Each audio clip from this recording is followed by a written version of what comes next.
ito nga ang araw na pag-uwi ni tatay at ni mama sa bukid.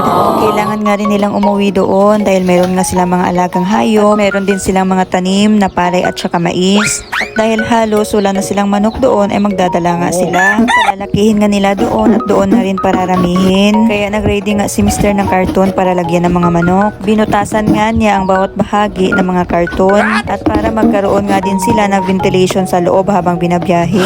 Malayo nga yung bukid at more than 1 hour nga bago ka makarating doon. Kaya kailangan talagang gawa ng paraan para buhay ang manok na makarating doon. At ayun nga, tatapos na rin butasan. After lunch nga, aalis na sila kaya nag-ready na kami para sa aming pananghalian. Nagluto nga si mama ng sinabawang bangus at saka kinilaw na bangus. Baka abutin pa nga ng halos 1 buwan bago nga sila makauwi dito. At para nga makakain na kami ay na-prepare na nga ako, nagsandok na ako ng kanin. At yung sabaw nga ay nilatag ko na. Hinati ko nga ito at inilagay doon sa dulo ng mesa para hindi nga rin sila mahirapang magsandok ng sabaw. At eto na nga at kakain na kami. Sobrang init nga ng panahon at yung ulam nga namin ay mainit din na sabaw. Ganito nga talaga siguro kapag Pinoy, gustong humigop ng sabaw sa tanghaling tapat. Tapos ay meron pang suka na maraming sili. At ayun nga, pagpapawisan ka talaga ng maraming sigot. After nga namin kumain ay dumiretso na kami agad sa manok para ilagay nga dito sa karton. 5 pirasong manok nga ang dadalhin nila tatay, 4 na babae at 1 lalaki. Isa-isa na nga namin nilagay sa karton. Si Mr. nga ang tagakuha ng manok sa kanilang kulungan. Ako nga ang humahawak sa karton para nga hindi sila makalabas.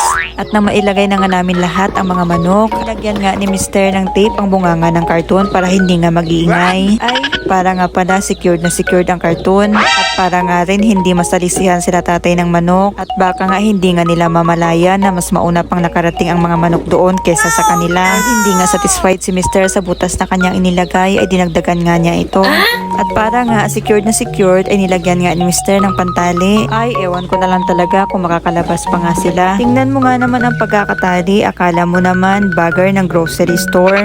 Dadalhin nga rin ni tatay yung roaster. Ito yung breeder namin dito. Cobra nga ang tawag namin sa ganitong klase ng manok, yung walang balahibo sa lieg. Kahit manok nga ito ay nanunuklaw pa rin. Mao magbantay-bantay jud ka basta ikaw na ang next. Galing nga ito ng bukid, hiniram lang namin. Dadalhin na nga ni tatay ito kasi wala na daw silang breeder. Wala na nga magkasta sa mga babae nila doon. I mean, sa mga inahin pala. Dahil malaki nga ito at hindi na magkasya sa karton ay sinilid namin sa sako. Pero binutasan nga namin yung sako para makalabas nga yung kanyang ulo. At nang makahinga nga ng maayos at makapag-sightseeing nga habang nasa biyahe. Para na rin ma-feel niya na parang nabakasyon lang siya dito ng 1 buwan. Inayos nga ni Mr. ang kanyang pagkakaupo para nga komportable siya. At pagdating nga niya doon ay hindi na makatayo aba. At baka sa kaldero ang bagsak niya. Nang matapos nga kami ay kinuha na ni tatay ang manok. At nang matalian nga niya doon sa kanyang motorcycle. Ready na nga ang lahat ng kanilang dadalhin. Maya-maya pa'y umalis na nga sila. Para nga rin hindi sila maabutan ng ulan at kakarating nga sila sa bukid pero basta sisiw naman.